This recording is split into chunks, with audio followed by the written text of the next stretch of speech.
পশ্চিমবঙ্গে এই 15 বছরে তৃণমূল শাসনের 15 বছরে সবচেয়ে বেশি ক্ষতিগ্রস্ত হয়েছে যে সেক্টরটা, সেটা হচ্ছে শিক্ষা। শিক্ষায় প্রতিটা স্কুলের দিকে যদি আপনারা তাকান, একাধিক বিষয়ের সাবজেক্টের টিচার সেই স্কুলে থাকে না। এবং গত 15 বছর ধরে শিক্ষক নিয়োগটাই ঠিক মতো হয়নি। উপরন্তু দুবার একবার যে শিক্ষক নিয়োগ যেটা হয়েছে, সেখানে লক্ষ লক্ষ টাকার বিনিময়ে সেখানে চাকরিটা বিক্রি হয়েছে। আপনারা শুনেছেন যে 26,000 ছেলে মেয়ের চাকরি চলে গেছে, 32,000 ছেলে মেয়ের চাকরি হচ্ছে ঝুলছে। এটা একটা দিক গেল।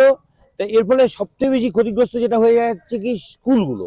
আজ স্কুলগুলোর দিকে ঘুরে ঘুরে তাকিয়ে তাকিয়ে দেখুন, একটার পর একটা স্কুলে প্রচুর ছাত্র রয়েছে, অথচ সেখানে কোনো শিক্ষক নেই।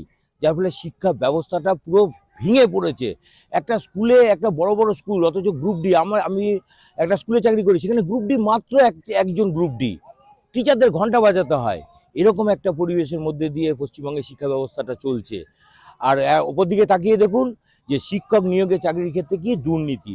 পুরো শিক্ষা দপ্তরটায় যে সুবিরেশ ভট্টাচার্য, কল্যাণময় বন্দ্যোপাধ্যায় থেকে শুরু করে বড় বড় সব হচ্ছে শিক্ষাকর্তারা সব জেলে গেছে। তৎকালীন প্রাক্তন শিক্ষামন্ত্রী পার্থ চ্যাটার্জি জেলে গেছে, তার ঘর থেকে আমরা দেখেছি যে 51 কোটি টাকা উদ্ধার হয়েছে। যেখানে শাসক দল নিজে চাকরি বিক্রি করে, সেখানে শাসকদের কাছ থেকে আপনারা আর কি আশা করতে পারেন? এই শাসক এরা কখনো শিক্ষা ব্যবস্থার উন্নতি ঘটাতে পারবে না। আপনি আপনার শহরের দিকে তাকিয়ে দেখুন, আপনার গ্রামের দিকে তাকিয়ে দেখুন, যেখানে তৃণমূলের নেতারা সব হচ্ছে এই শিক্ষা দপ্তরে চাকরি বেচে আজকে তারা লক্ষ লক্ষ কোটি কোটি টাকার মালিক হয়ে গেছে। তাই আমি একটু এইটা বলবো যে এই সরকারকে দিয়ে পশ্চিমবঙ্গের শিক্ষার কোনো উন্নতি ঘটানো যাবে না।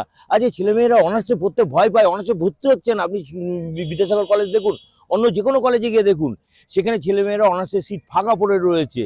কেন না? ওরা জানে যে আমি অনার্সটা পড়ে করবোটা কি। এই পশ্চিমবঙ্গে কোনো স্কুলে নিয়োগ নেই, কোনো কলেজে সঠিক নিয়োগ নেই। যেগুলো নিয়োগ হচ্ছে সব টাকা পয়সার বিনিময়ে নিয়োগ হয়েছে। তাই এই ব্যবস্থাটা, পশ্চিমবঙ্গের শিক্ষা ব্যবস্থা সম্পূর্ণভাবে শেষ হয়ে গেছে। এই শিক্ষা ব্যবস্থার উন্নতি ঘটাতে গেলে সবার প্রথম যেটা দরকার, এই যে সরকারটা চলছে, এই সরকারটাকে পশ্চিমবঙ্গ থেকে সরাতে হবে। তবেই পশ্চিমবঙ্গে একমাত্র শিক্ষা ব্যবস্থার উন্নতি ঘটবে।